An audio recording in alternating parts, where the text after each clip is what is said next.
Hi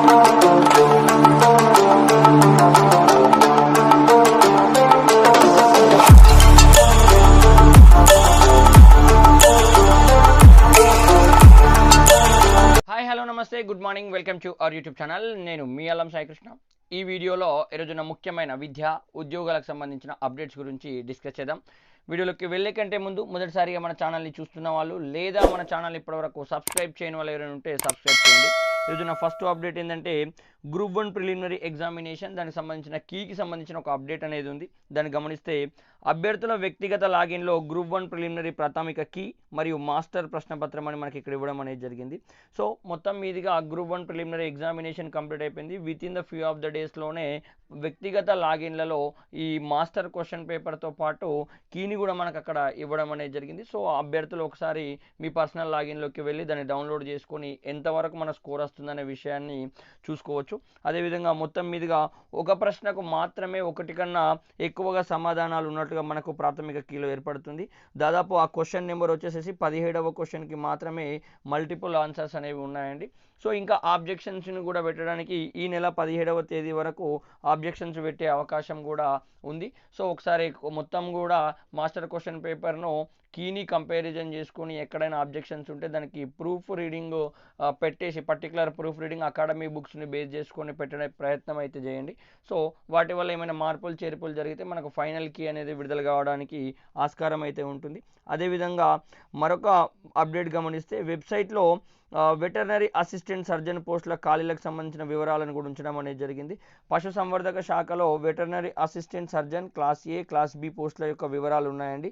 so మొత్తం 185 పోస్టులకు ఉద్యోగాలకు సంబంధించిన ప్రకటన అనేది వెలువడింది. అదేవిధంగా సర్కారు ఉద్యోగాల్లో మహిళలకు సమాంతర రిజర్వేషన్ల అమలుకు జీవో నెంబర్లో 3,35లను కూడా జారీ చేయడం అనేది జరిగింది. ఈ మేరకు మహిళా రోస్టర్ పాయింట్లను తొలగిస్తూ సవరించిన ఖాళీల బ్రేకప్ వివరాలను ఇందులో ఉంచడం అనేది జరిగింది. సో ఎవరైతే వీటి కోసం ఎదురు చూస్తుందో వాటికి సంబంధించిన లిస్టులను ఒకసారి క్రాస్ చెక్ చేసుకుంటే బాగుంటుందండి. అదేవిధంగా డిఎస్సికి సంబంధించిన 2 అప్డేట్స్ ఉన్నాయండి ఈరోజు. డిఎస్సి అభ్యర్థులకు ఉపశమనం, డిగ్రీలో మార్కుల శాతాన్ని తగ్గించిన ప్రభుత్వం. వాస్తవానికి ఈ టీచర్ పోస్టులకు సంబంధించింది డిగ్రీలో జనరల్ కేటగిరీ అభ్యర్థులకు 45%, ఇతరులకు 40% మార్కులు ఉంటే మనకి ఇక్కడ సరిపోతుంది. బట్ నోటిఫికేషన్ టైంలో ఇక్కడ కొంచెం పాస్ పర్సెంటేజ్లో వ్యత్యాసం అనేది ఉంటే చాలామంది అక్కడ అర్హతను కోల్పోవడం అనేది జరిగింది. ఈ మేరకు గత ఏడాది సెప్టెంబర్లో జారీ చేసిన జీవో నెంబర్ 25కు సవరణలు చేసి తాజాగా జీవో నెంబర్ 14ను ఇచ్చినట్లుగా పాఠశాల విద్యా కమిషనర్ దేవసేన గారు తెలపడం అనేది జరిగింది. ఇంతవరకు మాత్రం జనరల్ అభ్యర్థులకు 50%, ఇతరులకు 45% అనేది ఉండే.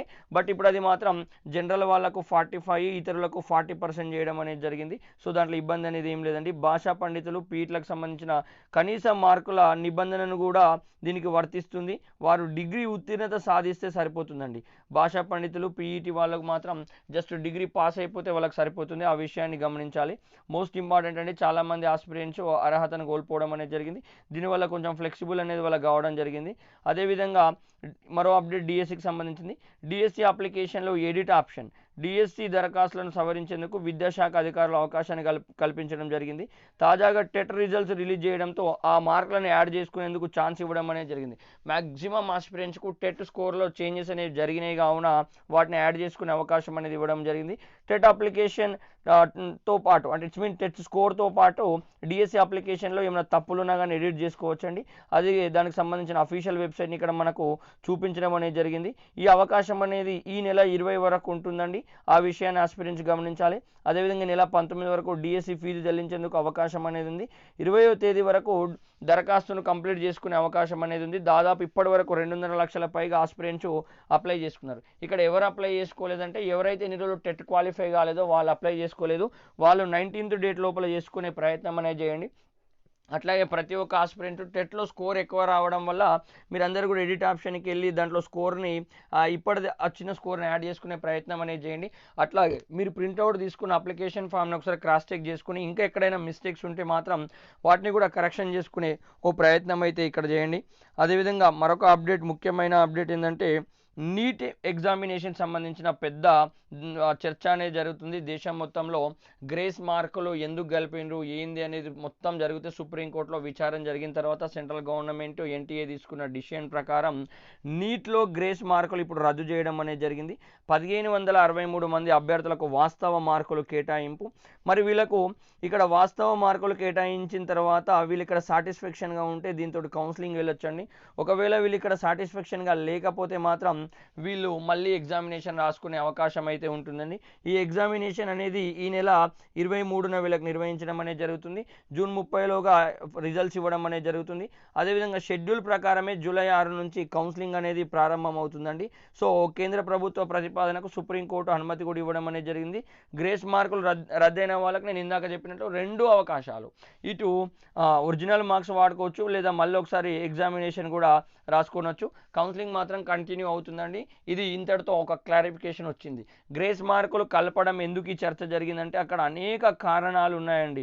క్వశ్చన్ పేపర్ మార్పు రావడం, ఓఎంఆర్ షీట్లు చినిగిపోవడం, ఇతరత్ర కారణాల వల్ల దాదాపుగా 67 మందికి 720కి 720 మార్కులు వచ్చి జాతీయ స్థాయిలో మొదటి ర్యాంకును కైవసం చేసుకోవడం అనేది జరిగింది. సో దీనివల్ల ఇది పెద్ద మొత్తంలో ఒక దుమారం రేగింది. ఫైనల్గా ఒక కన్క్లూజన్కి వచ్చింది.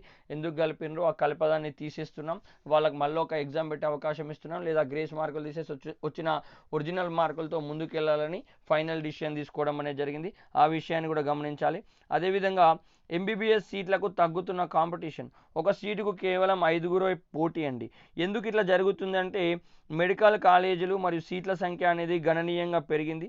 వాళ్ళ కాలేజీలో బి కేటగిరీ ఫీజుకే సి కేటగిరీ సీట్లు కూడా ఇవ్వడం అనేది జరుగుతుంది. సో జూలై 6 నుంచి మనకు ఈ కౌన్సిలింగ్ ప్రారంభం అవుతుంది. ఈసారి లోకల్ స్టూడెంట్లకే కన్వీనర్ కోటా సీట్లు. ఆల్రెడీ నేను గతంలో వీడియోను పెద్ద మొత్తంలో చేయడం జరిగింది. తెలంగాణ రాష్ట్రంలో అయితే సీట్ల సంఖ్య గణనీయంగా పెరిగింది. చాలా కళాశాలలు, కొత్త కళాశాలలు వస్తున్నాయి. దానివల్ల మెడికల్ సీట్లు పెరుగుతున్నాయి. అదేవిధంగా ఏపీ తెలంగాణ ఉమ్మడి కోటా కూడా మొత్తం కూడా తెలంగాణ అభ్యర్థులకే ఇక్కడ ఉండడం అనేది జరుగుతుంది. కావున మ్యాక్సిమం సీట్స్ అనేవి పెరిగినాయి. కంపేరియన్ టు పాస్ట్ ఇయర్స్ అయితే ఈ ఇయర్ కూడా కాంపిటీషన్ అనేది చాలా తగ్గిందండి.